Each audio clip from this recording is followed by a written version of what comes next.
Laura Taylor will be here in 1 second. Jody Condon, our board secretary, and Matt Stone, our technology director. We are here for a public hearing for the Building Repair and Maintenance Fund. I'm going to read the public hearing notice aloud. So we are having a public hearing today, Tuesday, March 31st, 2026 at 5:15 for the School District Building Repair and Maintenance Fund. The Hopkinton School Board will hold a public hearing on Tuesday, March 31st, 2016 at 5:15 at Maple Street in the cafeteria for the withdrawal of funds from the School District Building Repair and Maintenance Fund for the following $42,792.87 for the performance contract payment. At the school board meeting scheduled for 5:30 p.m., the board will vote on an action item regarding the withdrawal from the School District Building Repair and Maintenance Fund. All interested residents are encouraged to attend the hearing and provide written or oral comments. So with that, do we have any board comments, questions, anything? This is something we discussed as part of our budget presentation ahead of our school district meeting a couple weeks ago in March. I think this is something we've talked about as board, but is there anything that we need clarification, have questions on, or otherwise? This is our last withdrawal of this from the CIP, correct? Yeah. It is? Yep. It is in the operating budget for FY27. Mm-hmm. Perfect. All 4 quarters. Mm-hmm. I would say we have paid 3 out of the 4 already. This is the last one that's due April 15th that we typically pay out of the CIP. Right.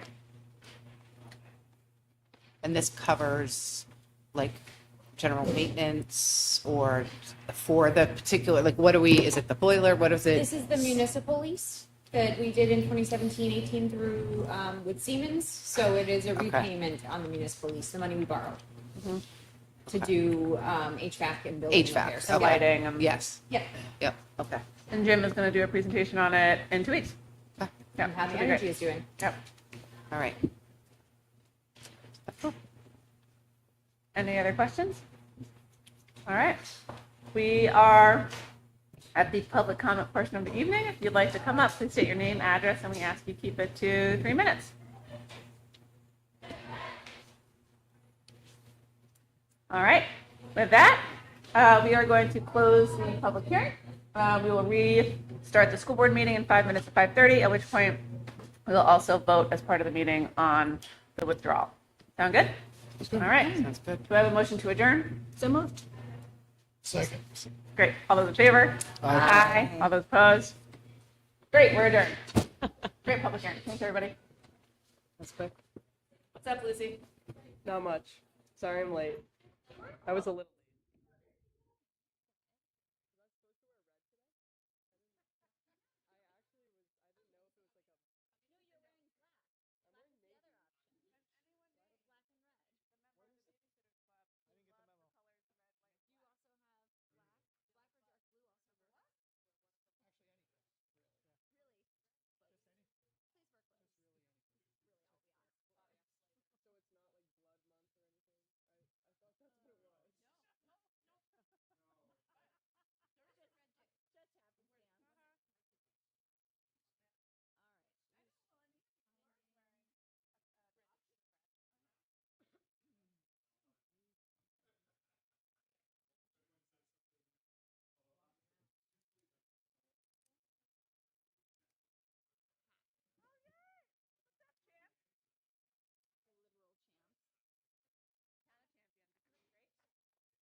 ready?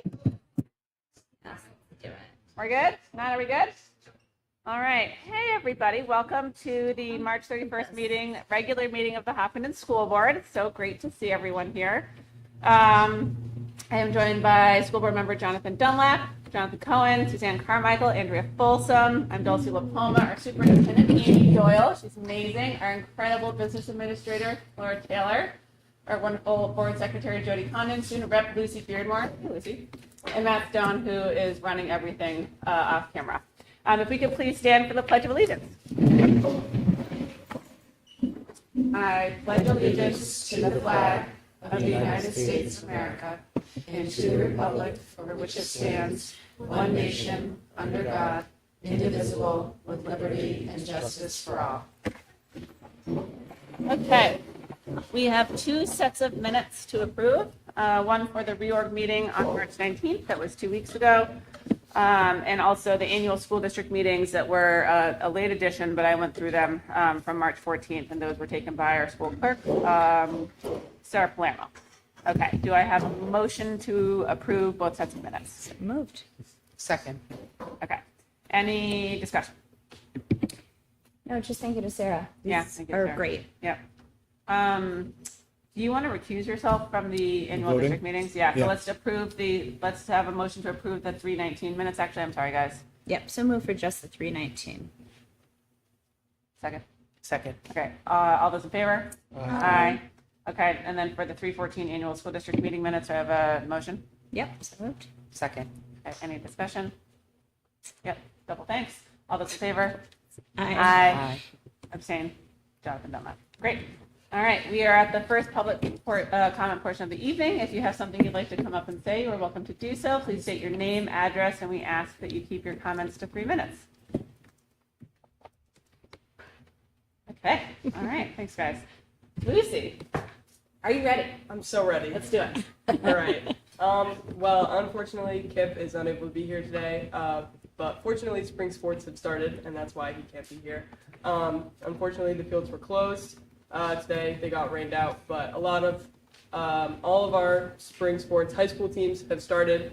A lot of teams were doing open gyms, tryouts in previous weeks, and then official practices started this week. Also, as far as I know, all of the middle school coaching absences were filled, so I think that middle school is going to be able to field a full slate of teams, which is really nice. I do think Mr. Meserve is coaching softball, if I'm not mistaken. So I was like, oh, Dad. at least we have a softball team, so it'll be good. Also, high school related, the world language classes in the last couple weeks have been doing Apple testing. I think that Apple testing is not the worst thing ever because they get your scores back super quickly. Recently, when I first started taking them, I don't think it was AI graded, but they switched to AI grading, and now it's a lot quicker of like a turnaround period. So you're able to go over your tests super quickly after you submit them, which is nice. French exchange, still happening. Our students are in Normandy right now, living with their partner families. They spend almost a week in Paris, and then the last week and a half, I think, in Normandy. I think they come back Friday, but their first day back at school will be Tuesday, which is just in time for SATs, which is super exciting, next week, Tuesday and Thursday. And then I think a lot of other standardized testing is in the following weeks, the rest of April, so SAS testing, all that sort of thing. Middle school, last week was 6th grade move-up day, which happened while the 8th graders were in DC, which was nice, so there was sort of more room in the middle school. The current 6th and 7th graders, they got sort of like I think it was like a basketball like trick show type of thing. Last year they got like a BMX stunt thing, but this year it was basketball, and I heard good things about that. The DC trip was reinstated this year for 8th graders. I'm not sure if there was like a scheduling thing that made this necessary, but they got back on a Thursday, and then that Friday, I think there were 12 eighth graders in school out of the whole grade. So that was kind of unfortunate, but I think they had fun, and it was nice that that trip's going again because my grade we were unable to participate, but I'm glad that it's back.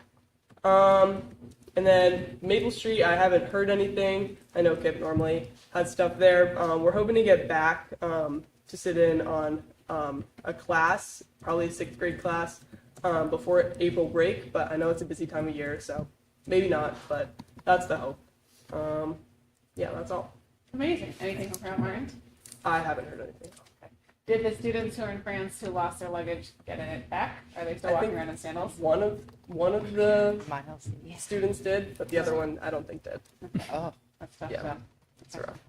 Any questions for Lucy? No, that was my question about the luggage. Yeah. How's the vandalism situation going? I haven't heard any new developments since the music room thing. Yeah, I mean, they were able to clean it up. I don't know that much has like come of it. They don't know who did it. I don't think yet, but Okay. Thank you. yep. All right. Awesome. Thank you, Lucy. As ever. Any board comments? Well, just off of Lucy saying the 8th grade DC trip was fantastic. Just as an update, I had a student on that and rave reviews, as you kind of alluded to. So they got back a little bit late on Thursday, which is why there weren't as many kids in on Friday. But aside from that, they had a wonderful time, and I'm really happy as well that it is back in action. 'Cause, yeah, it was really valuable. Did they get to go to like the Hart Senate buildings or anything? Did they do anything like They that? got like a Capitol tour. They went to the Liberty Bell. They went to a ton of museums. Like they had this amazingly full schedule from like 6:45 in the morning until 10 o'clock at night. very Like cool. as soon as you left your hotel room, you did not go back. that's why they were not They in had school. backpacks every day, and they like saw things and listened to tour guides. Great. So, Tired. but they had a really good time. That's great. So yeah, Awesome. really good things. That's amazing. We will probably talk about this at the end of the meeting, but if people have not been paying attention, there was a second public hearing for the new open enrollment language that they're trying to move through. It is still not good. It would still be devastating, I think, for a school district. We will talk more about it in a little bit, but if there are people tuning in only watching the first part of the meeting, everyone should be paying attention to what's happening at the state because it will have massive impacts on not just our public school, but all public schools. Okay? And I think a hearing yesterday on the EFAs Yeah. Yeah. as well. Yeah. Any other board comments? Great. Okay. Jonathan, welcome to your first Maple Street board meeting. Thank Thrilled you. to have you. Okay, with that, we're going to move to current business. I think we have some sports teams here, guys. We're surrounded by medals. You guys look like a bunch of Olympians. Alpine or Nordic, who wants to go first? We're excited to hear from everyone. Ski Meisters? Okay, go for it, Leah. Let's hit it. Uh-huh. Come on up. Do it. You got it.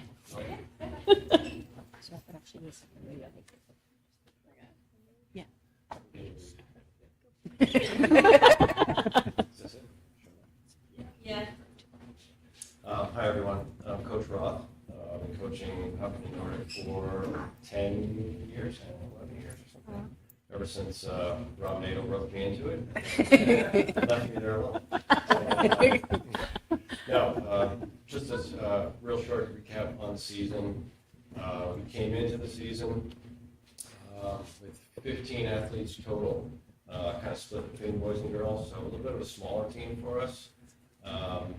We lost 4 of our top 6 girls for graduation last year. So those of you who don't know Nordic, which is probably just about everyone, it's very similar to cross-country running in that there's a state team at the end of the season. So cross-country running, it's 7 in a state team, 5 score. With Nordic, it's even smaller. You have 6 on a team, and then 4 score. So losing 4 of our top 6 was a big thing, and we came back really thinking that this was going to be a rebuilding year, and they proved me wrong once again. So, which I'm really happy with. But They came back, worked really super hard. Finally, we had some really good snow conditions, which made it a little bit easier for us. We weren't always looking for snow or having to do dry run training. So we were on snow from day one all the way to the end. It made a big difference. So, at the state meet, they were down in the morning a little bit, and then in the afternoon, they just came roaring back and defeated our top opponent, which is Lebanon. So incredible results, incredible team. So super honored to be their coach. Amazing. You guys want to say something? Nice years.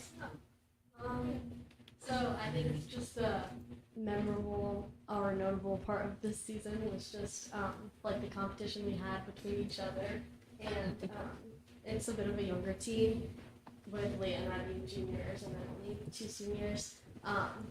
We definitely all were very interchangeable throughout the season, and I think the competition between us definitely brought us closer and never pulled us apart, and we all were just super focused and hardworking, but also had a great time every day at practice and at races, and so yeah, we all worked really hard. Okay. Well, Rock and Rose pretty much said everything, but Wait, can you guys say your names? I should have had you say that. Sure. Yeah. I'm Rose. Rose. Mhm. I'm Leah, Okay. Carly. Okay.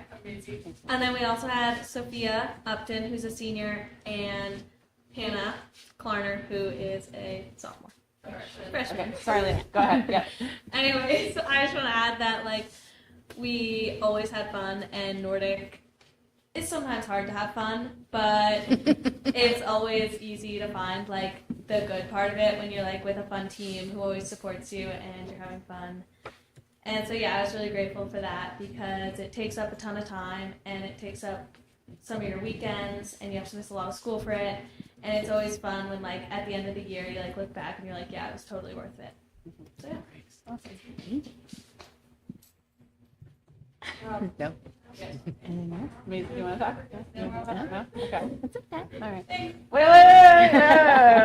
Nice try. Do we have any questions from the board for our athletes, our Nordic athletes? You guys ready for a bigger team next year? Because I think you're going to have some people moving up. Yeah. Welcome them with open arms.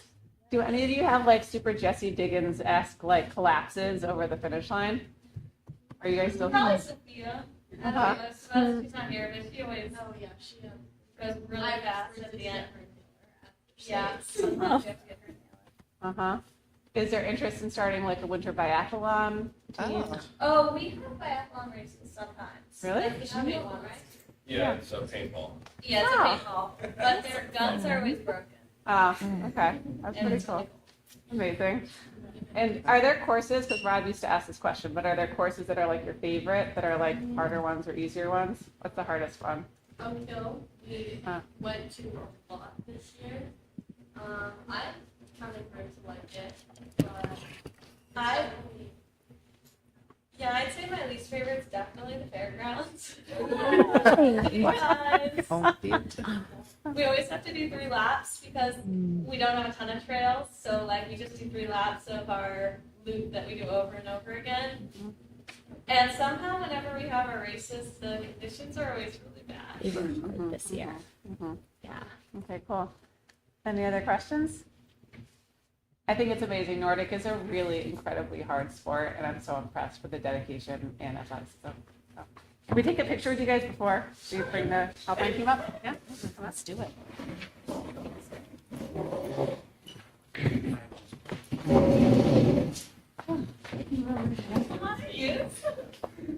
Gonna have to squeeze in.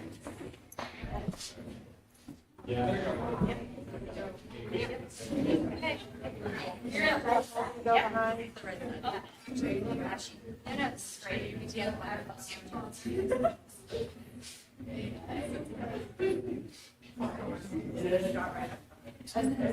two, one.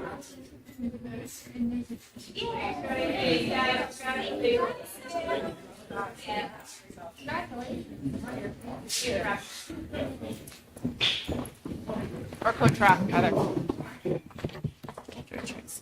right. All right, Alpine. What's going on? Now they can see what's happening. They know the drill now. Oh, Here we go. hey, Lucy. Lucy. Oh, Lucy. Lucy. Lucy. Will you move the mic over? Sorry. Yeah. Mic's yours.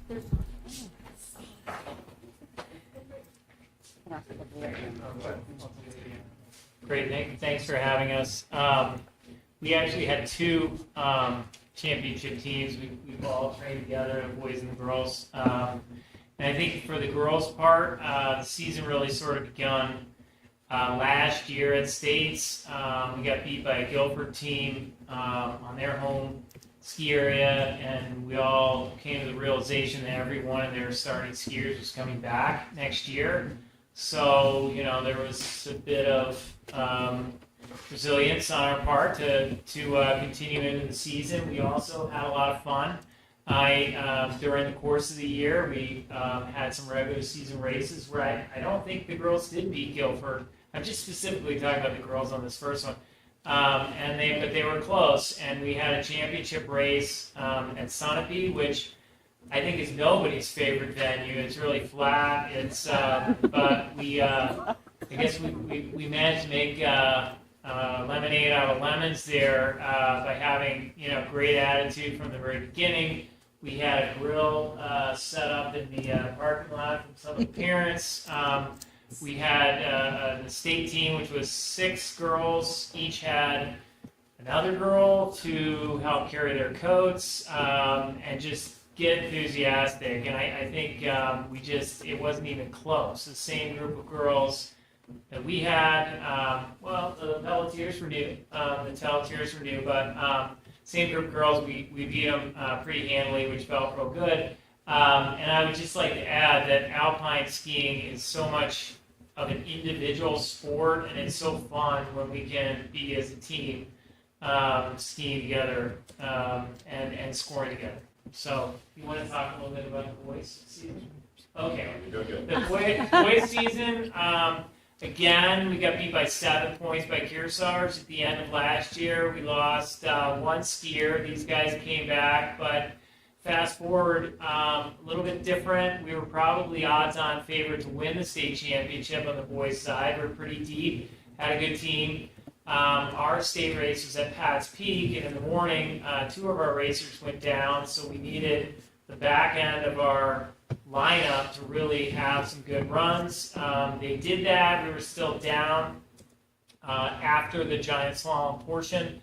And then, 3/4 start at Pat's Peak on a really ruddy course for the slalom. We're basically telling all these kids, you got to finish both runs. Kearsarge had their top skier. They gave us a crack. They had their top skier go down. And at that point, it's like, okay, guys, you all have to finish. All 6 of these guys finished 2 runs of slalom to win by 2 points. 2 points. So it was a good season. It was whether they won or lost. The fact that they skied really well, and again, like I said, about the team aspect.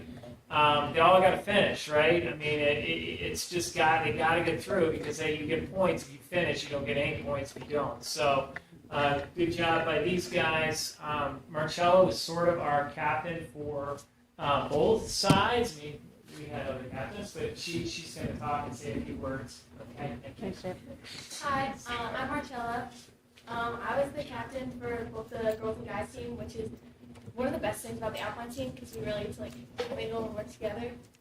I think it's really important to mention that on the girls' side, all of our athletes that skied at championships all went to MOCs, which is a pretty big deal. And also at championships, we had a Hoppy Alpine podium sweep, which was pretty cool. And then the guys did really great. I got to watch them ski in the slalom, and it was just they all supported each other, and I think that's the best part of our team. Awesome. Any other comments before we ask questions? Pepper you. And someone from the guys team want to talk or no? Sammy, get up here. All right. Any questions from the board?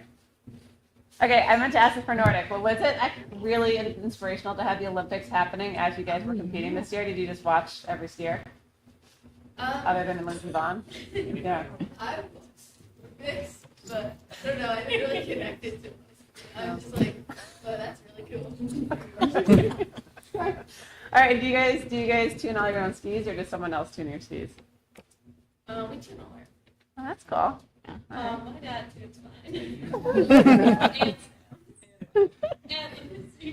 I did run a couple times. Okay. We don't want to have sharp skis. I was actually doing a little bit of waxing actually at the race, which was very intimidating for our competitors. And we had great starts. That's awesome. I'm way into it. Yes. And what do the multiple medals mean? Yeah, people have different medals. One of the medals is like for winning as a team. One of them, like a bunch of people have similar things, but like it's individual play. So like this one's like first in the giant home, and then this one's from MOCs. Oh. I have What is a MOC? Ski Meister medal. Do you got ski master? Yeah, so I got second place at the Ski Meister, so that's Nordic and Alpine combined. So yeah, and then I have the Nordic who got runner up outside that. Oh, Amazing. that's a lot. We have a female ski meister this year. Yeah, I was there. Congratulations. Okay. That's like a lot of stuff. Awesome. Other questions from the board? Can you tell us about the Meet of Champions? Like, how do you qualify, and then who else is there? Well, let me tell you about Marcel. So all 10 people, She's in the as Chile listed off, all 10 people there. So all 6 of our girls, 4 of our guys. Most schools had 1 or 2. I think probably, I don't know, the next school probably had, I don't know, maybe 3 or 4. You gotta finish. It's probably had double than any other school in the whole state. So putting that together, our Alpine teams, the Nordic teams coming in first and second, I would say pretty much people are going to concede that Hopkinton is the ski school in the state. So you have to finish in the top 10 in GS or slalom to qualify for the Meet of Champions. And a lot of those kids are overlapped, so it's not really 20 kids. But and then each division goes and races against each other. Chile, however, then finished 10th at the Meet of Champions in the top 10. So then went to the Eastern Ski Championships, which is every state from here to Michigan. Oh, wow. And then also got a top 10 finish there in that race. So. That's fantastic. And I think, Bartel, did I see your name in a Concord Monitor? yeah, she got that great Winter picture. Athletes, Capital Region, Yeah. only Hopkinton athlete. Yes, Marcella, she did. Yeah. Yeah. You may have seen it, she didn't. But at MOC's, at Easterns, the boys team, the boys and amputee team won, but we got second to Vermont. But we were just behind them. Well, we beat them in the GS, and then we had a rough day in the slalom. Okay. And what percentage of the team has been racing since they were doing Alpine since they were kids, and what percentage has started when they were in high school racing for the first time? I would say majority started in high school. That's I mean, amazing. I think there's like 3 or 4 like boys. There's like 3 or 4 boys that have been like ski racing for like more than like 3 years, and then pretty much everybody else has been like just like free skiing for Yeah. the rest of their life, and then just kind of started actually racing in high school. That's amazing. So On the impressive. girls' side, we had like a lot that have been ski, like love ski racing, except they're like I joined when I was U12. Like Avery and Anna have been slow skiers. They were in like a U8. Yeah. Well, Yeah, the two. Emma actually. That. Yeah, and let's see if there are folks. Yeah. Ray on the high school team, Awesome. all right. and Sadie too. Awesome. Who were the seniors in the pool? Seniors? Yes. They're just 2? There were no boys seniors. No boys. boys All seniors. right. Wow, so 2 seniors Good for total. next year. Yes. Oh, yeah, not even. Oh, okay. So there were a couple more seniors. Okay. Cool. All right. Can we get a anything else before we get a photo? No. Can we get a photo with you guys? Thank you. Congratulations. I'm really good to meet you guys. Thank you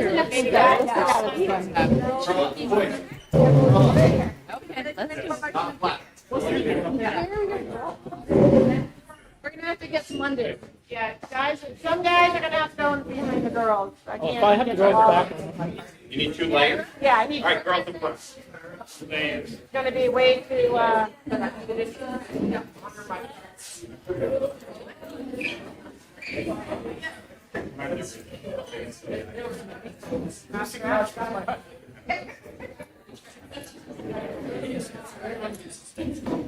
so short. What's your point? 3, 2, 1. Good. All right. Congratulations, you guys.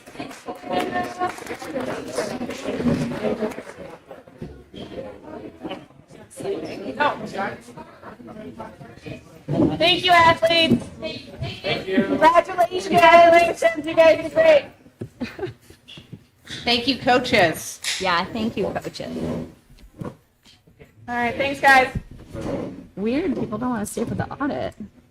Yeah. We're going to do one quick motion before we get to you. Is that okay? All right. So we had a public hearing. Thanks, Coach. We had a public hearing for CIP right before this. Do I have a motion to approve a withdrawal of $42,792.87 from the school district building repair and maintenance expendable trust fund for the purpose of paying the 4th payment on the municipal lease? So, I'll second. All right. Any discussion? Excited to be moving this over, and this is our last payment. Last huh? payment. Yes, Yeah. last payment on CIP. All right. Last payment. All right. All those in favor? Aye. All those opposed? Great. All right. Thank you. David McKenzie, we have a special guest. Our district treasurer is going to come up. If you want to sit next to Lucy, that would be awesome, to help talk us through our audit. Thank you so much for coming. All right. How'd we do? Well, frankly, we do well every year, and this was no exception. I've been around for a long time, and the staff that was here when I started, Michelle and Lori and Karen, had been around for a while. I mean, Laura Nato was here from the beginning. And then you have transitions. We have Laura coming in and Michelle retiring, and to have Lori and Karen Morse both be gone, that's a lot of transition. But I have to say that based on how we did the transition, I think it went very smooth, and I think that our district does a very good job with what we're supposed to be doing. And you don't have to watch the news too much, because I don't. And I saw all sorts of stories with school districts having issues, and some of them foundational issues. The fact that we, as a board, approve all the vouchers timely.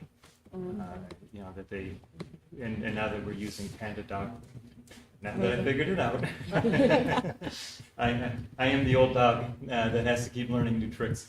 But that works really well, because once the last person signs, it goes right to me, and then I'm able to sign off on it and know that all the signatures are there, and know everything's done as it's supposed to be done.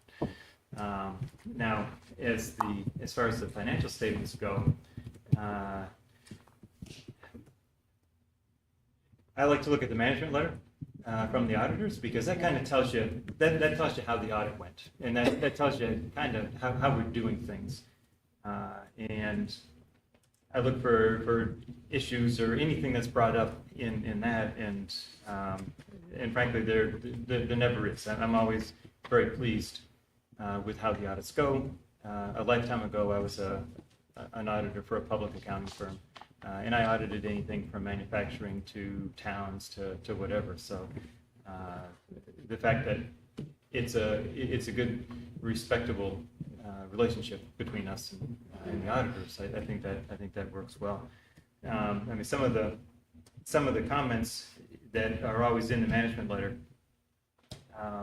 whether or not the financial statements disclosures are neutral, consistent, and clear, they always are.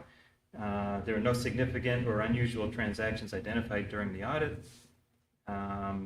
Encountered no significant difficulties in dealing with management relating to the performance of the audit. There were audits where they had 4 of us shoved at a table, probably about the size of this. They thought we were going to go away quicker. You don't. It's just more miserable, and it's a tougher audit. Management corrected all identified misstatements. I took a quick look through the adjustments, and there was nothing material. Sometimes it's accountants being accountants. Let's see. No circumstances that affect the form and content of the auditor's report. And that determined that there are no key audit matters to communicate. So basically, everything in this management letter from the auditors comes across as clean. Now, when you look at the financial statements, the first thing that always jumps out to me, and it's been this way since I started, and frankly, that was long enough ago where there were some accounting standards that a lot of towns and school districts hadn't adopted. I mean, even in my time when I was in public accounting, to see a clean opinion. When I saw the first one back in 2008, 2010, and it to be a clean opinion meant that all those things were adopted that a lot of places didn't adopt. So that says something. And the clean opinion is still true. I mean, it's there's basically they looked at everything we did. They looked at the report and they said, "Yep, this is the way it should be." So that means that means a lot to me, as much as a taxpayer as a treasurer. The other thing that seems to be making the news is deficits. Concord, I think, has a $16 million deficit. Manchester. We won't mention some of the other states up north, or the districts up north. We did not have a deficit. We had a slight excess of revenue over expenditures, and you don't want it to be huge, but I think it was about $500,000, which I mean, if you look at your checking account, 500 seems like a lot, but when you look at it as a percentage of the overall budget, I would say it's within 2%. So, you can think back how many times were you at 98% when you took tests and everything that you did. So, maybe there may be a few, probably not me. So, you have to look at overall. It's not just it's the SAU, it's the town. We seem to be reasonable when we have the budget meetings and the town meetings. I think that the town has realized that it's worth investing in schools. I've been in town since 2002, and there have been some contested ones. There's been, it's good that there's some pushback. It keeps everything honest. It makes, as a school board, it makes us work a little bit harder for it to figure out how to make things work. But not to a point where some of these school districts where the budget just gets voted down and it's either a flat budget or just a step, or and then teachers are wondering if they've got jobs, or it really impacts the staff, and then that impacts the students. So that is as much in these financial statements as anything else. Let's see.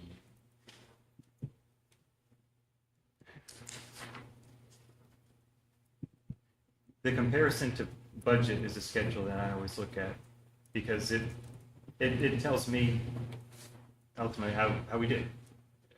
Some households do budgets, some don't. Some people do budgets and then don't follow them. Obviously, we look pretty closely to budgets, and you could tell because of the vote that we took earlier. Right. To move funds around, how can we best utilize the funds? Right. It's been that way since I've been involved. It's like whether I make meetings or not, but I see minutes. I see it from other ways. And our total revenue actually exceeded the budget by a little bit, which in my mind means that the staff found other grants, other things out there to help pay for a program that we might not have been able to have otherwise. Expenditures were less than budget, which means that we're keeping track of what we're spending and making sure that we stay within. overall. The last one, and it was during my time as treasurer where I knew that that GASB had put this new standard out that we had to show what the true pension liability is. Private companies and public companies had to show that many years before, and I was on some audits where it was pretty devastating. They really weren't taking into account what the future pension liability was. And I've got to say that for the first time in recent memory, our liability for the pension fund actually went down. And it's tough because they tweak how they calculate it, and you get mortality rates, you get all sorts of things, and it was a big ugly number that went onto our balance sheet as a debt. I think when it went on at about $15 or $16 million. Thankfully, Pledzik and Sanderson, they sent their partner and manager out, and they took that one. I understood what was going on, but I had to live in town, so I was not upset that they presented that one. But given that all of the assumptions actually increased, the inflation rate increased, the wage inflation rate increased, the salaries increased, percentage-wise, and the investment rate of return, they held that flat. And that's how they can play with some games. If they say, well, we can get a 10% return on investment, that's going to drop the liability because the expectation is you're going to get more from the funds that are invested in this fund. So they kept that flat, and they actually raised some of these other ones that could negatively impact or raise the liability, and yet the liability still went down. The stock market's done well, but it's like the school district. They have to be careful what they invest in. They're not investing in NVIDIA or some of these stocks that really jump.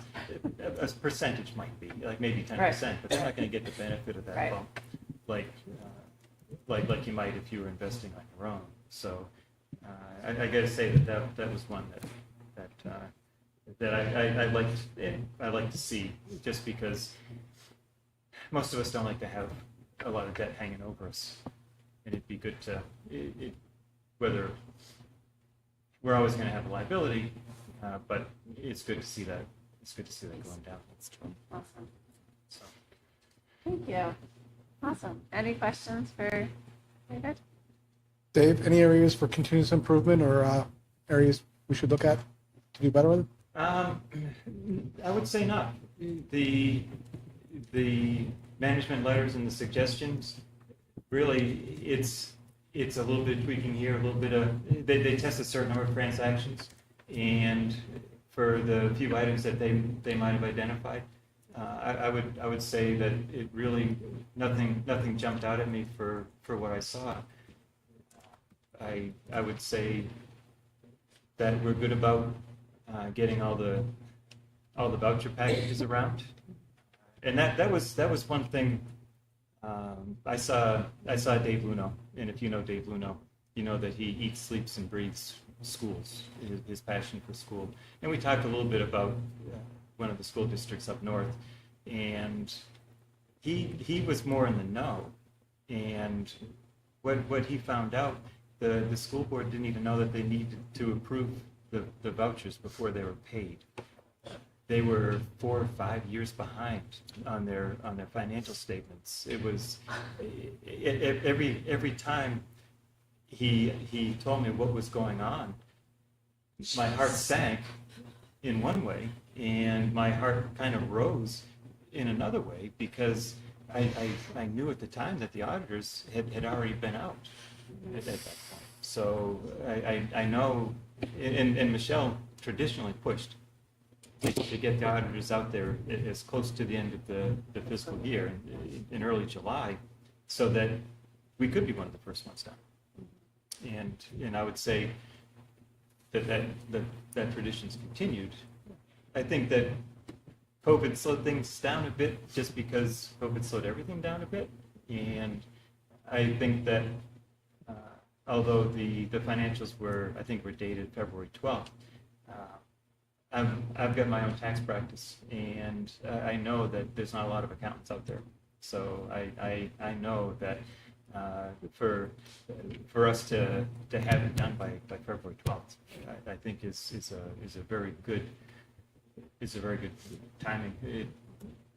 I don't know that we could have expected to do much better than that.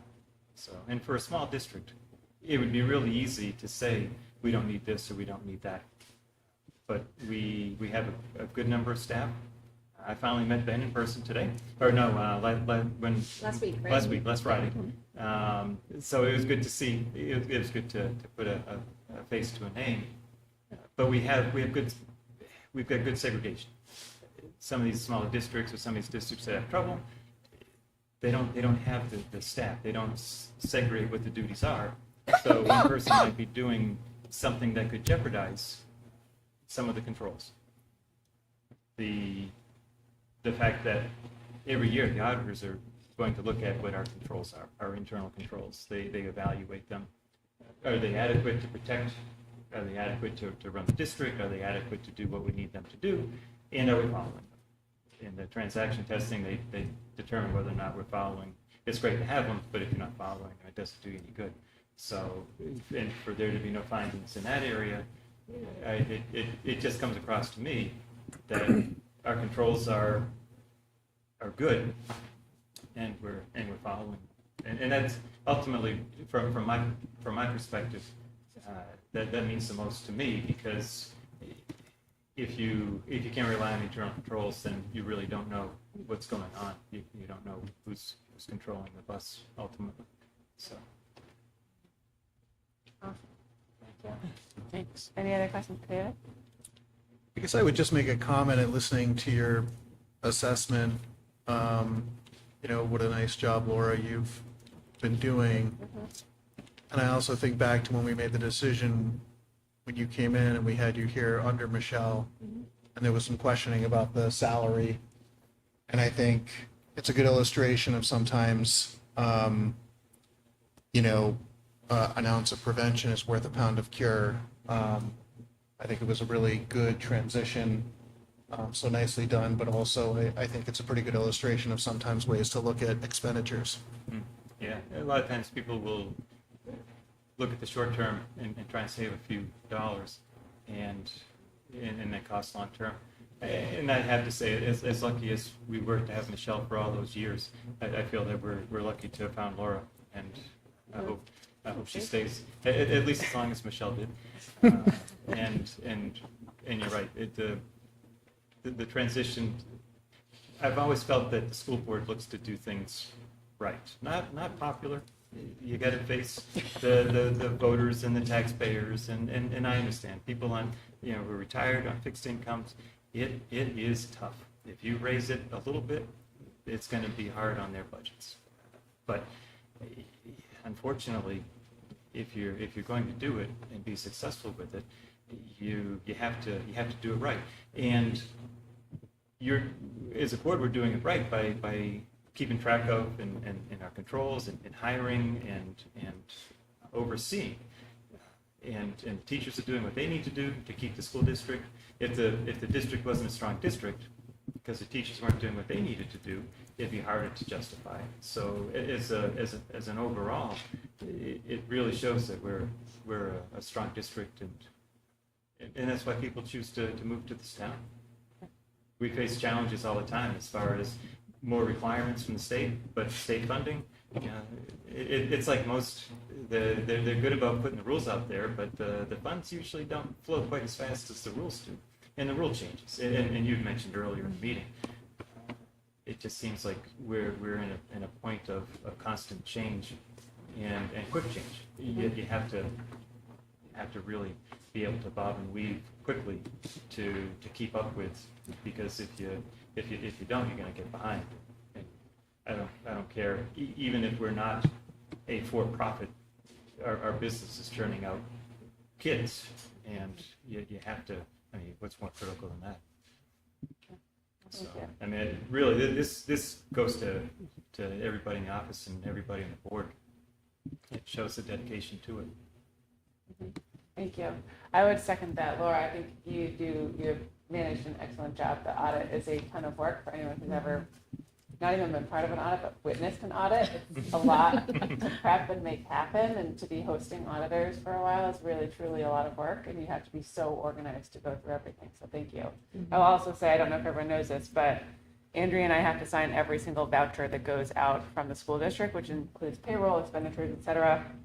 And I will occasionally have questions, so I just won't necessarily know, and within 15 minutes, Laura will have the answer. She knows it, because she knows where everything's going, so good job. And also, Dave, you also have to sign everything. Like, so there is, as you said, I think a lot of oversight, of detailed oversight, and we're lucky to have it as a district. I've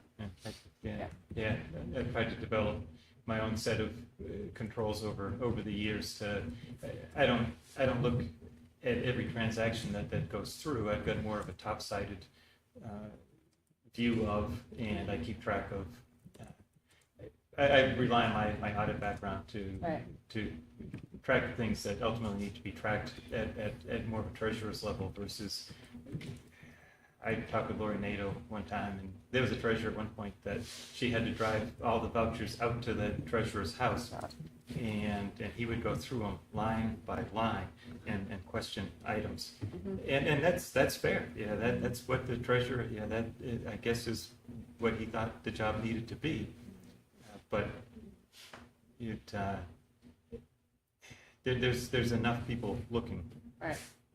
That you need to ask when you have a question. Right. But when you see the same things coming through, right, you understand them, and if something changes, you can identify too. Yeah. So, and I appreciate. Sometimes I see final vouchers are signed at 11 o'clock, 12 o'clock at night. My phone will chirp or beep or honk or whatever noise it makes.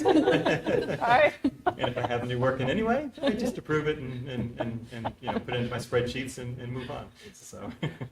Yeah. Get up 5 a.m. Yeah, amazing. All right, any other questions for Dave? Also, thank you for coming in and talking with us. It is wonderful to get to actually spend time with you, and I know we exist in the internet community together of the voucher world, but I really value hearing your opinion and also going through, and it's also very helpful for people who don't read audits on the regular to have the letter and notes translated into layman's terms. So thank you. It's helpful. Good. Yeah. All right. Great. Thank you. You're welcome. We will hopefully see you before next year, but we'll definitely see you next year. Do you want me to stick around for the investment policy, or? That we were going to do investment policy with him here? We need to do that? We don't need to. I mean, we have made no changes to it, so we are just going to reaffirm it. We have a couple other policies to reaffirm as well. So. And Dave, you didn't want to. We didn't need to make any changes this year. No, I would say that I'd say we're in compliance with, and I'd say, yeah. All right. Thank you. Excellent. Thank you Wonderful. so much. Really appreciate it. Thank you so much. Thank you. This isn't an hour a week thing that you've chosen to do. So I appreciate from really the whole way through. You did a very good job on your presentation. Thank you, Dave. Nice to meet you. Thank you. Good luck in the rain. Yeah. Drive safe. Okay. I really do appreciate hearing from our district treasurer. It's a great opportunity. So thank you, Dave McKenzie, for coming in. Really appreciate it.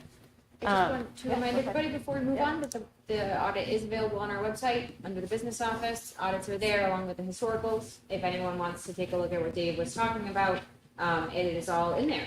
Yeah, and it starts with It starts with the independent auditor's report. There are also snippets of it that are in the town report as well that we put out every year. So my MD&A, which is my discussion of the audit itself, is also in there. And I'm happy to answer any questions anyone has on it. Great. Thank you, Dave. Thank you. Dave. Thanks so much. Okay, guys, we knew this discussion was coming, but our district meeting was 2.5 weeks ago. I know everyone has really missed the budget process. Have probably not been sleeping because you're just wishing that you were talking about budget numbers. Anywho, so what I wanted to talk about was I am the type of person who, if I don't record notes about a process as soon as we're done with it, I won't remember it necessarily for the next year because I need to look back and think about how are we architects, right?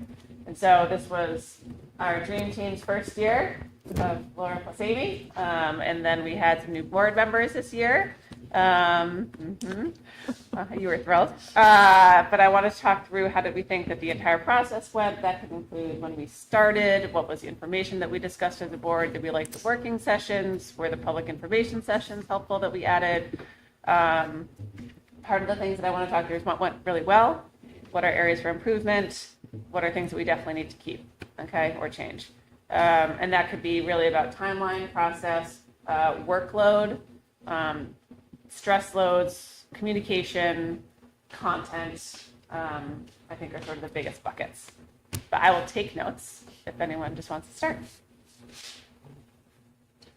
What, name those things again? What are you looking for? Timeline? Timeline, workload, communication, which also includes content, and I'd say stress levels. Oh. Well, I can start. Great. I am glad that we used and built on the same documents that we had last year. I think it's helpful to already have, so we have like the special ed primer that I think was helpful to update. So we already had that, did not have to recreate the wheel this year. I think it's helpful to have the Q&A, like the budget Q&A. I know that it costs money, but I do think it is helpful to send budget information to all of the households. I think that it is helpful communication and it is the right thing to do so that everybody is aware of what our budget is, even though it's on shiny paper, which is the cheapest paper you can get. So just thinking of it from a communication standpoint, I also know that we dropped the number of public sessions, like outreach sessions that we did this year, which I think felt like the right number of sessions. Last year we had a bunch of extra sessions, and I think you'll remember there were sessions where I showed up and I think you were at them and we had nobody showed up. So it felt good at least to have people showing up to them this year.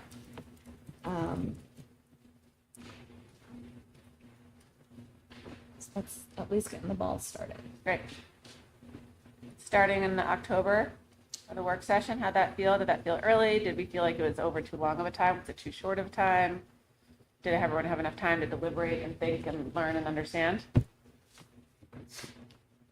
As a newbie, I felt like it gave me enough time to kind of grasp the process and learn a little bit more.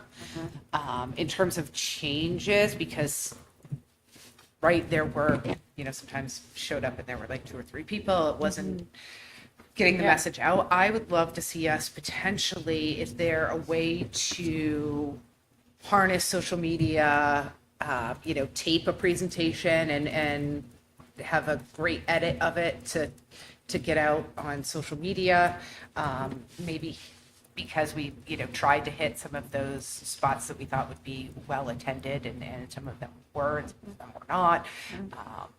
But harness that power of social media.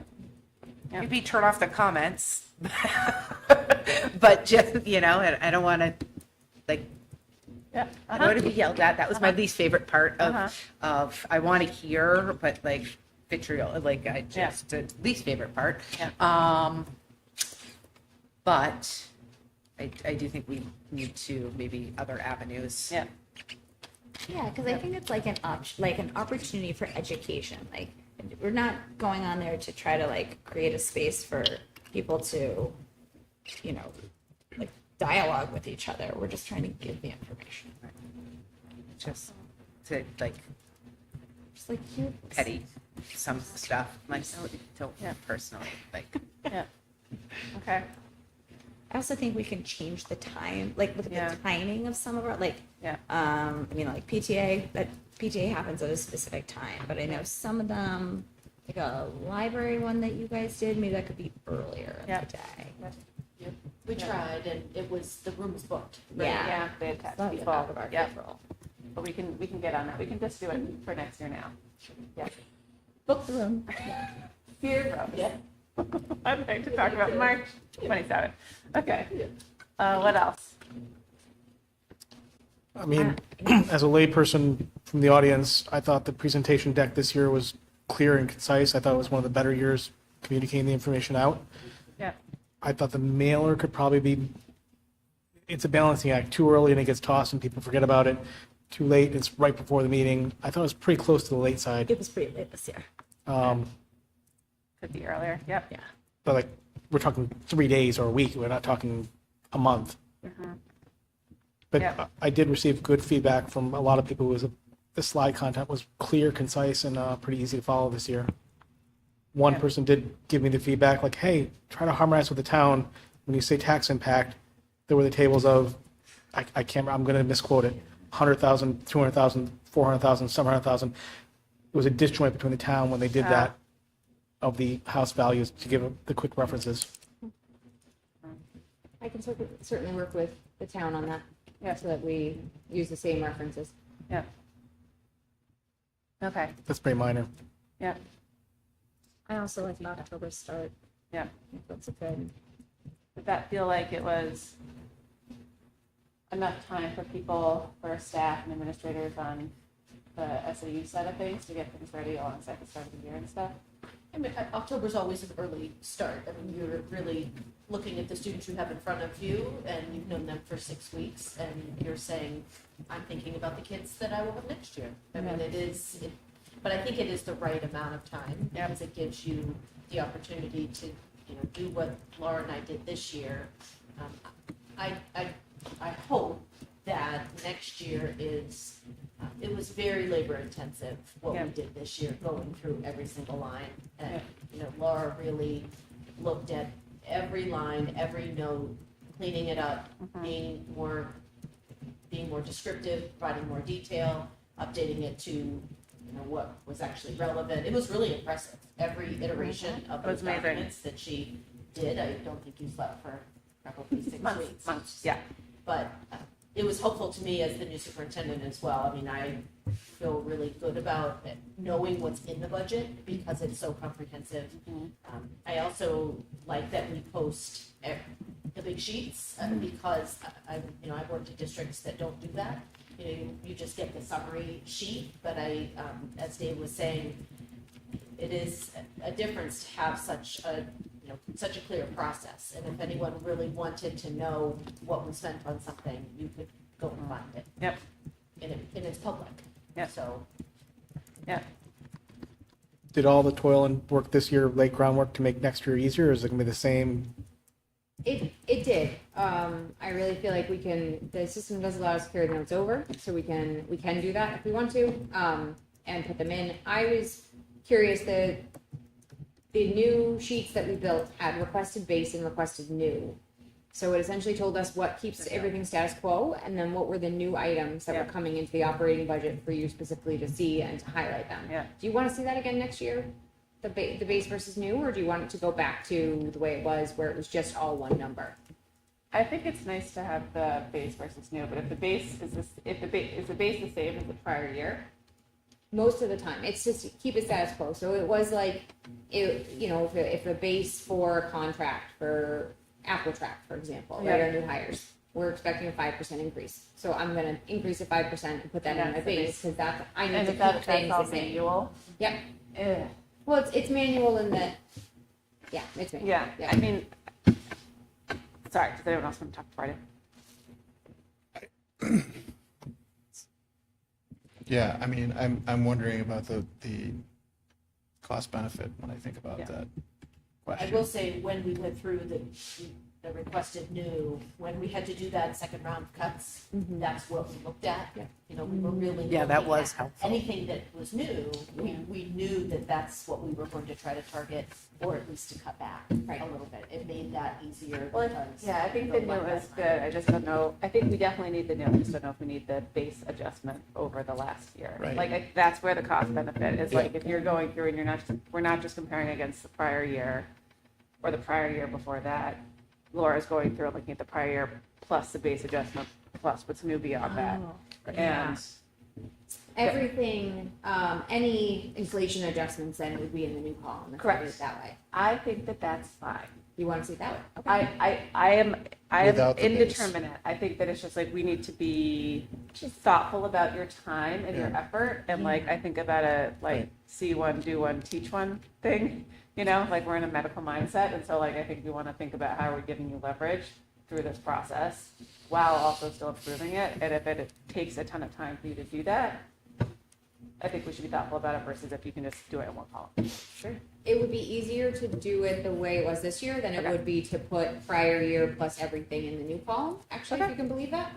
Because then I'd have to have 2 line items for the difference between Apple Track prior year and then Apple Track new year on Okay, our. and that's great. And Okay, do, yeah, good. So that would whatever's actually easier, be more. do that.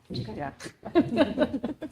Yes, please, because I had a heart attack when you said that. That would be. Yeah, that would be a lot. Okay, and that's fine. Like, I Okay. think whatever is like, I think the granularity we appreciate as a board, and I think it's just more, you did a lot of work this year, you don't want to like. One of the things that was really good about it, I think, when we talked cost, benefit, was taking a look at special ed and realizing that for the operating line in special ed, it actually got to, we were able to reduce it by $225,000 or whatever, similar number. But then we had new spending for new kids that were moving out. And I think that shows that it's not just that we're looking, right? That we're trying to take things out that don't belong there anymore and we're putting in new things. But also, like we talked about in finance, I think keeping our eye on that particular ball throughout the year is an important thing for us to be doing. Yep. Just because it is such a big variable. Yeah. Yeah. Yeah, I also, I also think just philosophically, not so much about the district meeting, but to find the balance between trying to stay lean and also thinking about what improvements we want to try to achieve. Yeah.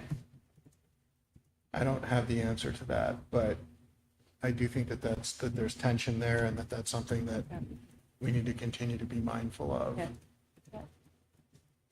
Without falling into the put a bunch of strawmen out there and then tear them down. That's not really good faith, but at the same time, we want to be improving as a district. So I put it out there just as an issue. It's not really about the district meeting, but I mean, it relates to it. But we're having the conversation. Yeah, I would say, and I'll not type my own notes, I did a lot of work looking at other districts over the last couple of years, and I will say the Hopkinton School District puts out an extraordinary amount of information much earlier, or at least much more visible on the district websites than a lot of other districts. So I do think that we have raised the bar there, which I appreciate. And to your point, it does take work.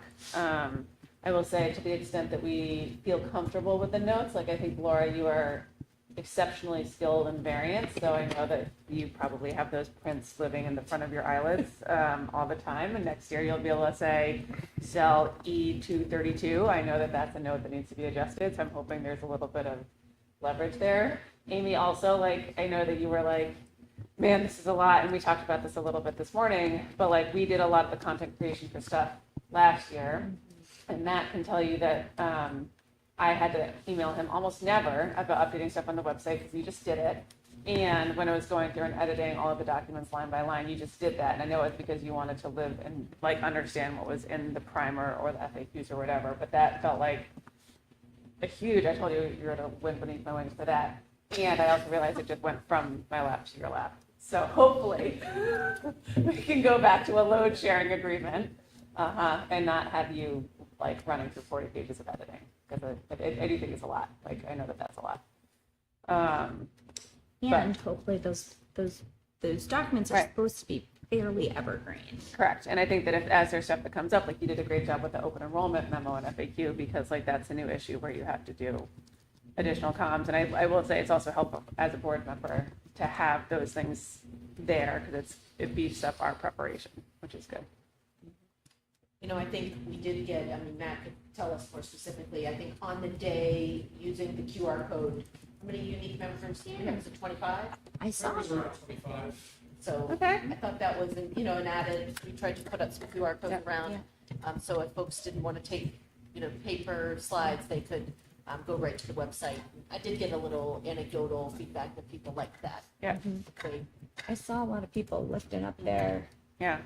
That we could even incorporate it into the slideshow, maybe like the kids slideshow or something, because they didn't have as much time. Like if they didn't whip out their phones real quick, they didn't have a lot of time to get it. They didn't see it on the walls. Right, but there's a, I mean, there's a lot to see when you're coming in. That's true.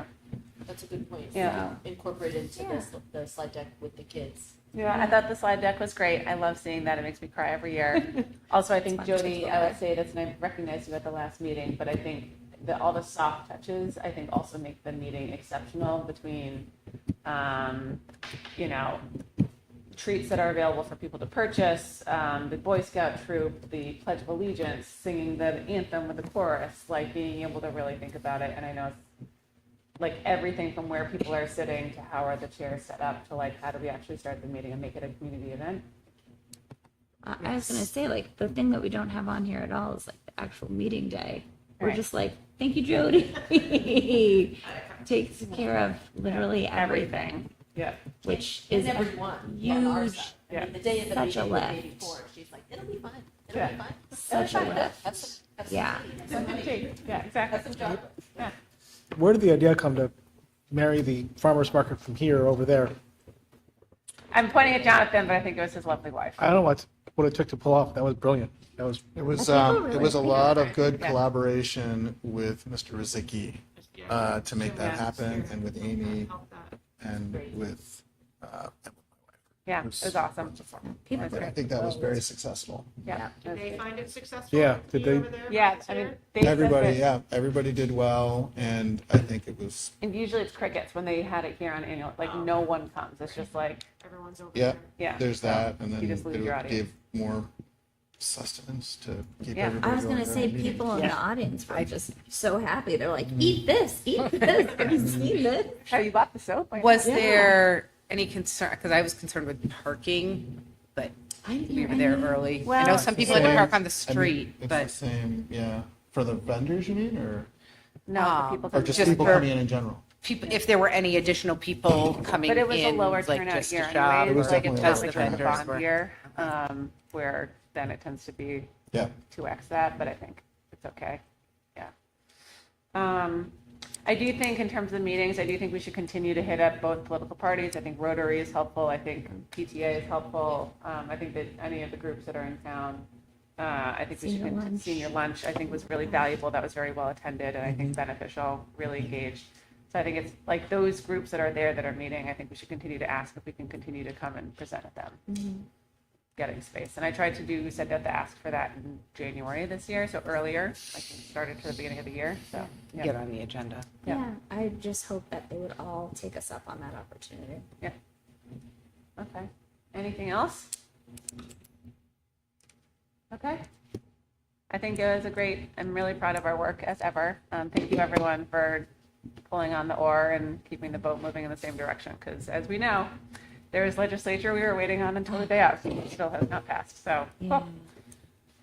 Okie dokie. We do have our final read of our HEA teacher nominations. Also, last thing, if people have anything else they want to think about for the meeting, for anything, you can also feel free to just send me a note, text me, call me. I am open to feedback for everything. And again, the goal is high quality, high leverage, lower stress. So whatever you can think of, like happy to reinvent whatever wheels, happy to keep sharpening the wheels, all things. That's not a thing. I don't know. Sanding the wheel, continuing. Greasing the wheel. Greasing the wheel. Thank you. That's right, English teacher. Thank you so much. Mixing the metaphor? Yeah. I think we sharpen the wheel. I don't know. Who could say? It is now. Yeah, that's right. So we've got two things. So we've got our final read of our HEA nominations. This will be our third read. As we mentioned at the last meeting, we did not think it was super fair to have Jonathan Dunlap come into his first meeting on the 31st and hop right into a nomination slate. There, as a note, People can ask about process. If you want to talk about individuals, we do have to go into non-public, and which is fine. totally fine. But just let me know if you want to go into non-public. Otherwise, we would be taking a motion to approve the HEA nominations as presented. Does anyone want to go into non-public? Okay. All right. I'll make a motion to approve the HEA nominations as presented. Second. All right. All those in favor? Aye. Aye. All right. All those opposed? Awesome. Oops. All right. Next up, we have our HES nominations, which are our support staff. This is a first read. For this one, we will only have 2 reads. It's traditional to have 2 reads. So we will be looking for a final approval at our next meeting, April 14th meeting, at which point we will get the Teamsters first read. Yeah, and the non-union first read. Yep. So for HES, same deal. Happy to talk about process. If there's anything related to a specific nomination, we do want to go into non-public because it pertains to reputation. Does anyone have a need for a non-public at this time? And as a note, you can email Amy or I. Amy will be the right person to ask. So, but just to be clear, but if you have questions, please reach out to Amy, and she's terrific, as we all know. Okay? Okay. On to policy. Sorry, I'm still looking at the slate. Okay, so for policy tonight, we have 2 first reads, no second reads, several third reads, and then some required reaffirmations. So let's go through it. So for first reads, the first one we have is policy JLCF wellness. Did you want to talk at all about this policy? This policy is getting overhauled just a little bit. It's got some updates to it. This is its first read, so the policy committee is going to be going through it even more at our next policy meeting. There's some, Laura led us through a triennial review of the wellness policy. So there were maybe just a couple of tweaks, and then there are some references to some federal guidelines. There's at least one that's non-existent currently because it has been removed for review. So we may need to, adjust that, but it's in the works. So we would appreciate, if you guys take a look, any feedback. Yay. And then the other one we have for first read tonight is policy JG, assignment of students to classes and grade levels. And this is a policy that we need and do not have. Okay. So those are both for you guys to read. Second reads, we have none. And then we have several policies that we need to vote on tonight. So the ones that we have for this evening are IHBCA, accommodation of pregnancy and related medical conditions, students. IMDA, patriotic exercises. As a reminder, that one used to be just Pledge of Allegiance. JF, enrollment and enrollment capacities. This is a new or a required policy that we have. JFR1, enrollment and enrollment capacities, annual school program, class and activities, capacity limitations, which goes along with JF. And then JICI, weapons on school property, which is a policy that we have but needed to be updated. So these are the final read for these policies and not addendum, but forgetting what this is called. Why do I forget what it's called? Not appendix. Thank you. Every time, Amy, I'm like, what's that other one called? Appendices don't technically need to be approved, but we put them in with the slate so that everyone sees them. But if there are no questions or concerns, then we're looking for a motion to approve these policies as presented. So moved. I'll second. Great. Any discussion? No, I really appreciate. Go ahead, Jonathan. I just have a question about JF, as it may or may not relate to open enrollment. Yes. So I assume we want to be tight on that superintendent recommendations on that. Yes, yeah, and so that's what that's what the appendix is this exact report that Amy would be putting together in the spring. That would essentially outline our capacity. And I mean, to your point, capacity is far more than just what our classrooms can Right, not how many people you can stick in the phone booth. Exactly, yeah. Capacity is, Yeah. it's not just Like a learning. class size. Correct. It is, yeah, and it's not, you know, it's not our fire limit or what have you. It takes into account our programs, our teachers, our budgets. And the quality of the education. Exactly. Yeah. No, that's a really good thing to highlight. The timing for that is end of May for you? End of June. End of June. I'm It's sorry. supposed to be July 1, but, you know, in the appendix, it says that recommended by June 30th. Yeah. The board could ask me to do that sooner if, you know, that's the. Well, and I think one of them is saying May 30.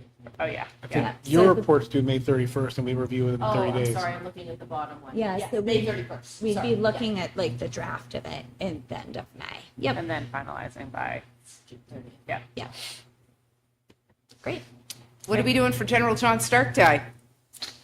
Maybe we'll have a guest speaker. Okay. Just curious. The John Stark School I know, that's what I don't know what we're doing. Exciting. Here's what it is like to work in a school district named after Dave. That's our guest I can speaker. sing you the fight song. I Uh-huh. can tell you a little John Stark history. That's right. But If there's no other discussion, all in favor? Aye. Aye. Any opposed? Excellent. So the second set of policies you'll see, and you're going to see these throughout the spring, we have policies that must be reaffirmed either on an annual or a biannual basis. And so instead of bringing them all to us in one giant blob, we're like breaking them up and bringing them in waves because that seems better. So for tonight, we have 4 policies. None of these have changed at all from last year. And so this is just a reaffirmation process. So it just has one reaffirmation. So we have DFA, which is investments, ACAC, Title IX Sexual Harassment Policy and Grievance Process, ACE, Procedural Safeguards, Non-Discrimination on the Basis of Handicap or Disability, and JLCD, Administering Medications to Students. And if there are no questions about those, I would be looking for a motion to reaffirm these 4 policies as presented. So moved. second. Super. Any discussion? No, I wish that I had read JLCD before I sent my son to school with an inhaler today, because that's where I would have known what the procedure had to be. So yay, policies. No other discussion. Super. Yeah. All right. Great. All in favor? Aye. Can we Any just opposed? take a beat? No. Yeah. Yep. And can we talk a little bit where if people wanted to find our policies, where they can do that on our website if they're interested in anything? Yeah, so policies do all live on our website, and they had been living on Diligent, which is our kind of board management page, but we found that was both cumbersome from the board side, and it took several steps for people, for residents to try to find where they were. We also found, when Amy and I did an audit of the website, we found that old policies would come up, and that was not helpful for anybody. And so now, if you go to our website, just to hopkintonschools.org, and you go either on the right-hand side of the page, there's a little thing that looks like a building with columns that says school board info. Was that? Oh, no, not that one. Sorry. Where is it? Oh, on the menu that says school board, and it's a little picture of a building with columns, and it'll say policies. And if you click on policies, it'll bring you to a page, and you'll see all the current Hopkinton School District policies that have been digitized. These are not all of the policies that we have. We are in the process of digitizing all of our policies. We have hundreds of policies. They are broken out A through L in their appropriate sections. We also have archived policies, and if you go in there, you will be able to see all of the policies as they get archived. And so what the process is right now is when a policy gets updated, it goes into its appropriate folder. The old policy goes into the archive policy folder. And so there is a, basically you can basically follow old policies. So eventually all of our policies will be digitized. You'll be able to find them all here online so that they're accessible to everyone. And then a subset of policies are also found in your handbook. And if you have any policy questions, you can ask me. Amazing. Thank you. That's great. Is there anything I missed? No. I appreciate it. Thank Policy you. guru. Yeah. Yep. Last thing, we will be at the next meeting thinking about our next school board newsletter. So if you have topics like how to find policy 101, if you have things, think about ideas, and then we'll talk about it at the next meeting. All right? Cool. All right. What's an agenda? We have lots of things on the consent agenda Sure this do. evening. First is our new hires. Hold them up. Just type them, so I apologize. We have Alex Jones, who is our first nomination to be the new day custodian. If you remember, Michael Andoska resigned in January. And then Zachary Camp will be joining us in the IT department as a technology support specialist. And he'll be starting potentially at the end of April. Wow. Right. And resignations, with a heavy heart, Caroline Sindoni will be moving on. She has put in her resignation effective June 30th, and Kimberly Rawson, a high school math teacher, has also resigned effective June 30th. And then lastly, it is that time again. I can't believe it. We're doing ESY nominations. So we have Joan Follinsby and Raven Eggers for ESY lead teachers. Great. Any questions on that? Okay, great. Thank you. Next up, Schedule B. We finish our slate tonight. Varsity assistant track and field, Kim Emerson. Middle school baseball, Steve Stockwell. Middle school softball, our very own Dan Reserve. Excellent. And middle school track assistant, Becky Bove. Super. Thank you, Becky. Wait, also, I would like, we talked about this, how we basically had no middle school coaches, and now we're full up thanks to Dan for middle school softball, but like, it's great to be able to see the middle school teams. Did he volunteer for Sometimes that? when you're Was that a like nose goes, nobody else around? I don't know. I mean, there was no one else. That's great. There was no one else. It's great. I mean, I think he's looking forward Well, to it. I don't want but to he did retire from varsity softball and took it. He just missed it. He was getting back in the game. Yeah. And thank you to Steve Stockwell and Becky Bove for baseball and track assistant. It's I love very that. exciting. Well, those middle school programs, I think, at one point, I don't know what the number is, but it was at one point like 70% plus of Hopkinton high school students participated Yeah. I in don't know about spring, but sport. Well, in at least one sport. And so when you look at the middle school, those are feeder programs. Yeah. And if they don't have middle school baseball or middle school softball or middle school lacrosse, you will not have varsity. Because, in a few years, those peter out. The kids find a different sport. So I'm excited that we continue to maintain those opportunities for our kids. Yep. And I will, if Dan needs assistance, if he wants me to come to a couple and help. Don't you want me to nominate you? No, I don't want a paid position, but I will help herd cats. Okay. Awesome. Cool. All right. Next up is donations. We have one donation this evening to present to you. It is from the Hopkinton Public Schools Foundation for $571.05. As we know, everything over $500 has to come to the school board for approval, and anything over $20,000 of unanticipated revenue needs a public hearing. This is a new grant written by Beth Stern. It is attached to the donation sheet, so you can review it. And it is for a similarity awareness grant. So this will be an assembly, it'll be a one-day program that she'll be doing for middle schoolers. So we thank the Public Schools Foundation for their donation. Huge appreciation for the work that they do. Yes, they wanted to be here tonight to present the grant, but they were, Elizabeth Sides, who is their chairperson, is headed out of town tonight, so she wasn't able to come. Yep. Very grateful in this grant. The the program sounds terrific. Next up, I want to draw your attention to 2 budget transfers that are in our folder for you to approve. These were presented to Finance yesterday.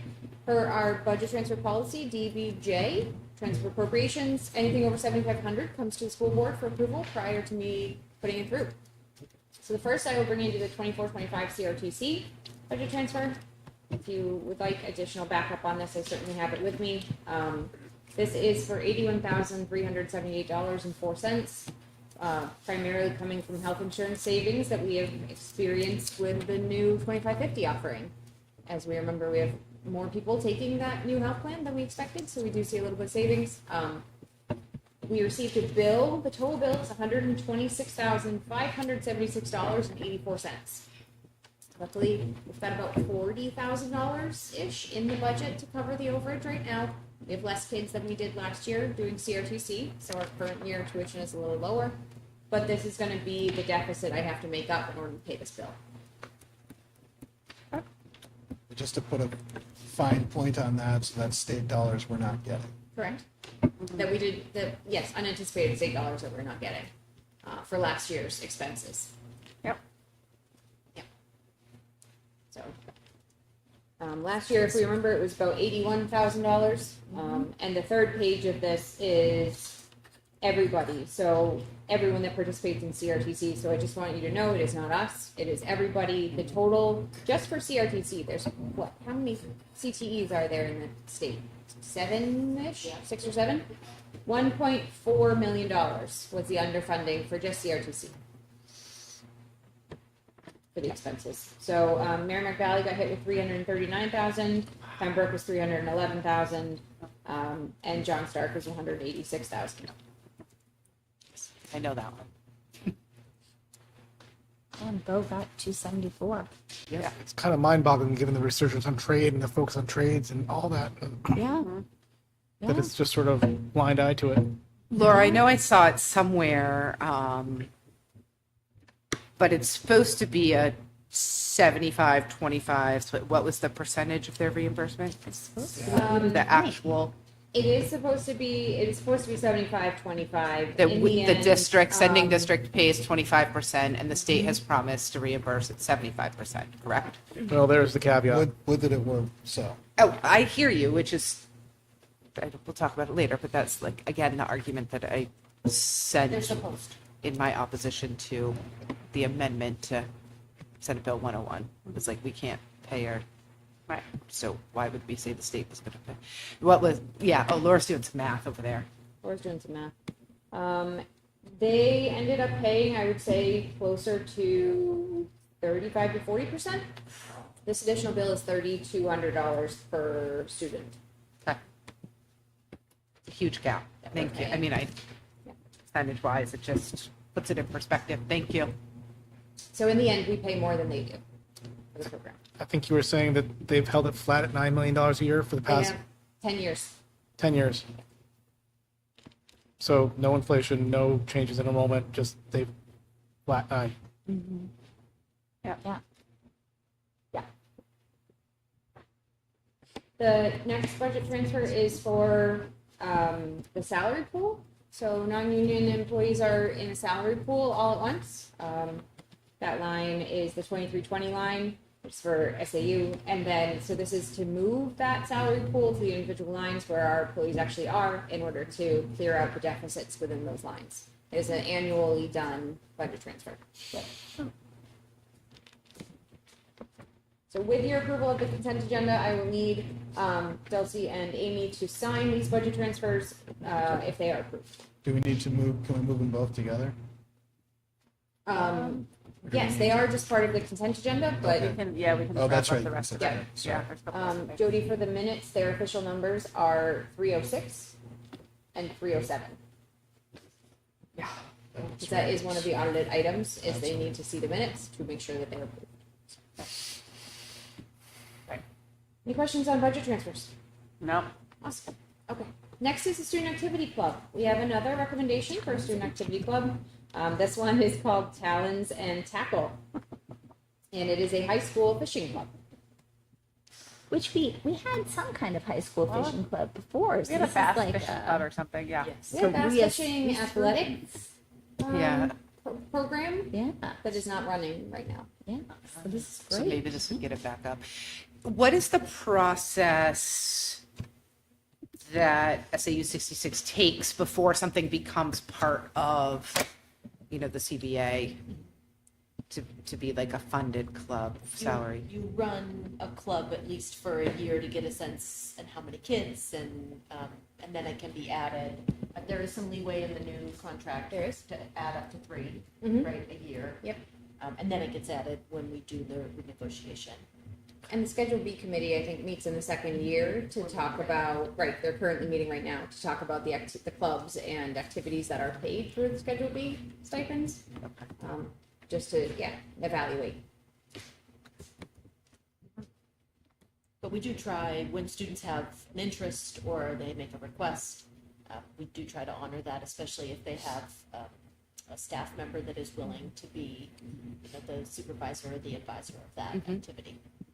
Yeah, so this will be like the probationary start I year. would say, we're not, almost through this year.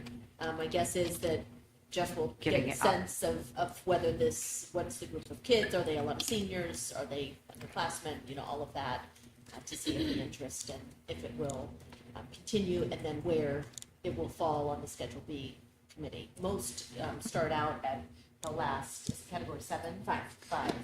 You used to have 7? Mhm. Okay, all right, so that's. No, they start out at category 5. That's where the stipends are budgeted for superintendent placement. That's category 5. Okay. Thank you for explaining that. Yep. Cool. This is great. Next, we have January and February financials. So January's were presented in February. However, if we remember, we didn't have a finance meeting, and so they never got approved by the full board because they had never been presented to the finance committee. We also have our March financials, February ones that are in here. As of the end of February, our projected unassigned fund balance is $312,812. Food service is trending well. So remember, we had about an $81,000 loss last year. Right now, I am projecting potentially an $80,000 loss. They have about a $15,000 increase in revenue and a little bit less expenses. Thanks to some of the kitchen equipment we've been able to buy, it needs less repairs, things like that. So it's doing well. Thank you to Tracy and her team for trying to keep costs down while serving food. Woohoo! And then the last thing I want to point you to with the February financials, we went over this in finance, is that there is a new page, which is called Fund 30. Wow. And Fund 30 is the Capital Projects Fund, which is where we'll be tracking the security redesign project. So I've built it, as we remember, we have $440,000 from the CEIP and $310,000 from the contingency, which will be spent first. And so everything is put into this trial balance, which essentially shows you the balance sheet and then all the expenditures and their associated revenues. Very cool. As we move forward every month, we'll have an update on the security redesign. It is going to move fast, and we expect a certificate of occupancy by the end of August, and punch list is the end of October.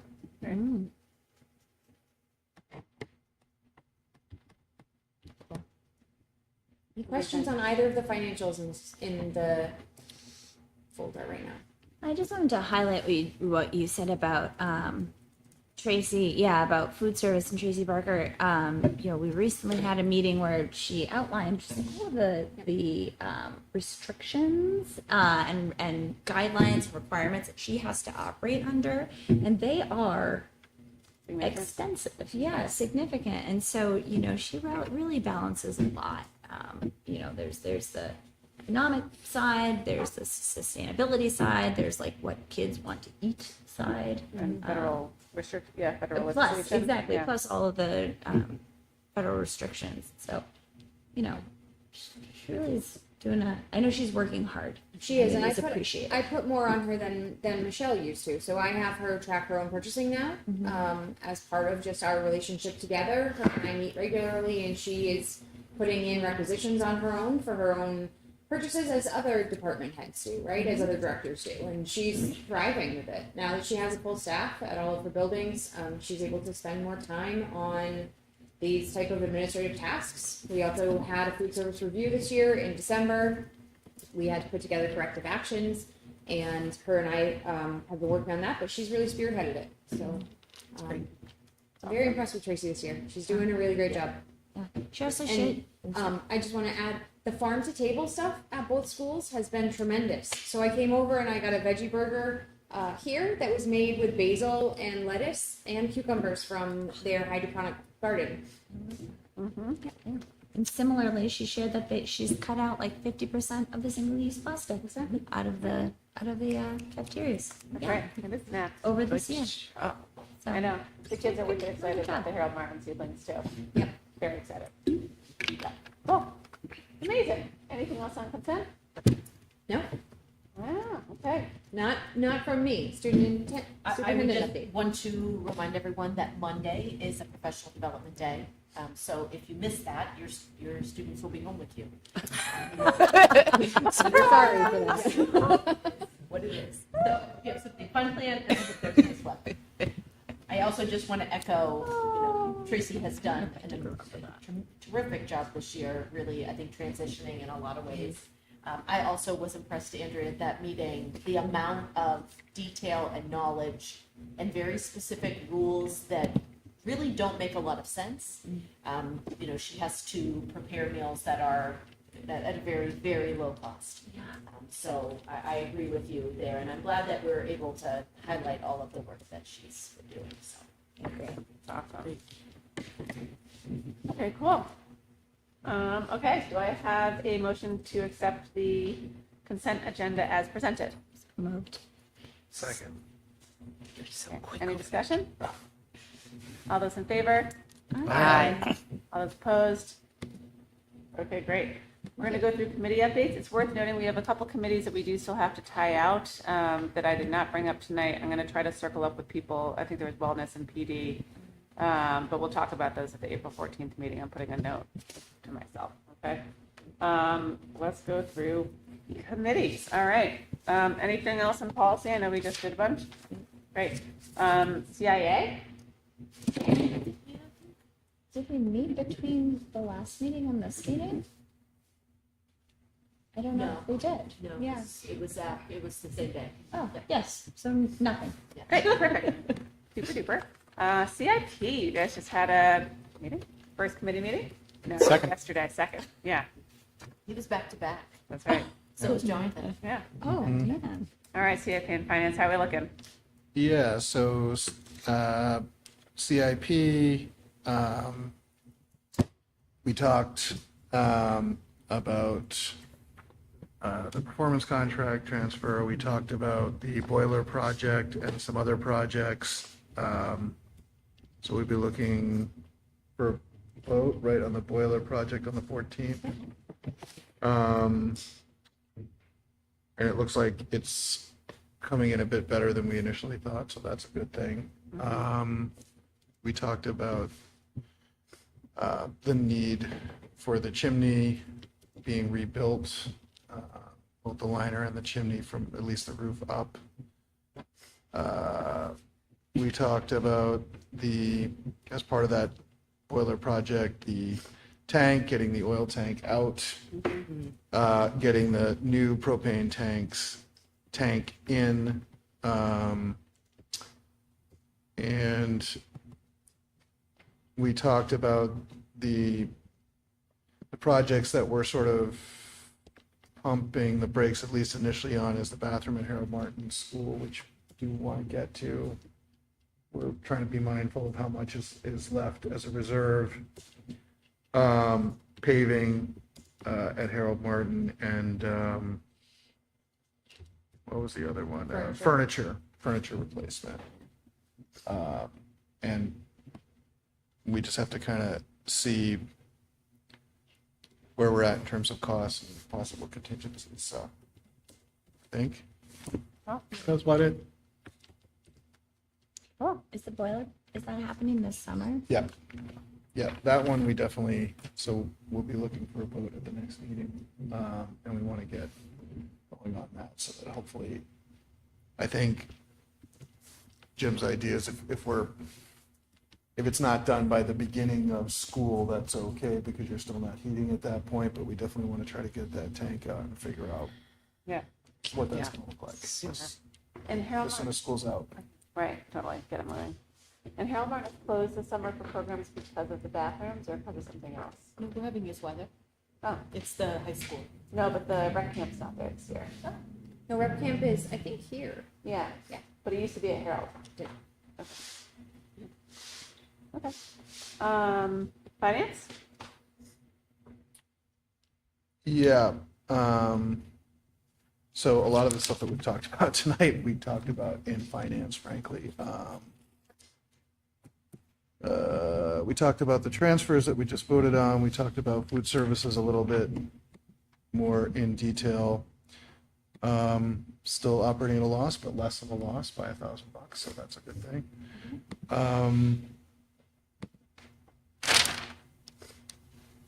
We talked about the CRTC, which we've already discussed, the underpayment by the state. To go back to what you had asked, Suzanne, as far as I understand from Laura, this has to do with two different bills, right? Like one says there's supposed to be 75-25, but then when the legislature passed it, they didn't put in the 75. Right. It's implied. It's not actually written that they pay the rest. That they pay the 75%. And in our local, it says that we pay anything the state does not. Yeah. It's in our local agreement. Right. Yeah. And I don't think there's that much more that we know over something. Oh, all right. Well, safety and security met last Thursday. Yes. Yep. I was there for the second half. Shaquille was there. We were just going through procedures. Was there anything else that you could? He did his annual fire inspections and has turned those reports over, and so we have a little bit of work to do. You know, if you know schools, teachers like to hold on to things. So Chief Yale is always telling us to get rid of some of that. And so there's that push and pull, high storage, clutter, those kinds of things. But as you said, he was there, and I think we do have a speaker that will be at the next committee meeting that was unable to come because of some scheduling conflicts. So. EMC met last week. We went through, Jim Rizicki is going to be going through a data presentation looking at energy usage from when the performance contract started in 2016 and the years before that and where we are now, looking at everything including square footage expenditures, fuel increases, usages based off of core energy. So that should be really great. Get excited. I think it's terrific. And then we talked about some updates to a discussion around the draft sustainability policy that we think will be ready to send to the policy committee. Mm-hmm. All right. Can I just? Oh yeah, go ahead. Amy, for safety and security, do we have an update on anything for the backside of the high school, like plans moving forward after the front is redesigned? Not yet. I do know it's something that Chris continues to talk about, and my guess is, once he has a better look at what the new entry will look like and what the procedure will be. Right, because best practice would be heading into the school year with this is the firm rule and we're... Well, we know that will be the main point of entrance. I do think that it'll take a little while. And I think when Rob was here previously talking about, should we put a duty person out there at the beginning of the year? How do we remind people to go around? I know Chris is, and Kim are actively working on that. Okay, perfect. Wellness. And wellness. We met last week. We did. And as I said earlier, triennial review of the wellness policy and making sure it was in line with federal regulations. It's a nice little committee. I think maybe a point for our newsletter Ooh. would be to ask for some more community involvement. Patrice included it in the HMS one. Okay, That's- great, yeah, because we can there's definitely some, do it. you know, it was nice for me to hear kind of what's happening in the different schools, the different, in terms of like PE, recess, you know, just being outside, you know, movement for everybody. We're talking about shoring up some of those policies or making Yeah. sure that there is like a school-based policy on movement kind of across the board in all the schools. Yeah. But yeah, maybe just some more, you know, if you care what your kids are eating, Right. if you have a strong belief in movement or recess or PE, education, any of those things, it'd be great to have some more community members. Right. I'd be happy to write a little blurb Amazing. in conjunction with Yeah. Laura for Signed wellness. up. Yeah, awesome, cool. All right, and PD? The PD committee has not met. I'm not sure if, I hope we can meet once at least by the end of the year. That's the hope. It will be around approving PD activities and things like that. Great, cool, awesome. All right, anything else? Okay, we are now at our second public comment portion of the evening. If you'd like to come on up, please state your name, address, and we ask you to keep 3 minutes. Okay. All right. We do have a need for a non-public under RSA 91-8:3, comma 2 parentheses C close parentheses for both C reputation and L for legal. When we go into the non-public, we will have our non-public meeting, and when we come back, we will have no other public business, so we will be adjourning. This will be a roll call vote. Are you in favor of going to non-public? Jonathan Dunlap. You need a motion. Do I need a motion to go, may I please have a motion to go into non-public? Yeah. Okay, I'll second that. Great. Jonathan Dunlap. Yes.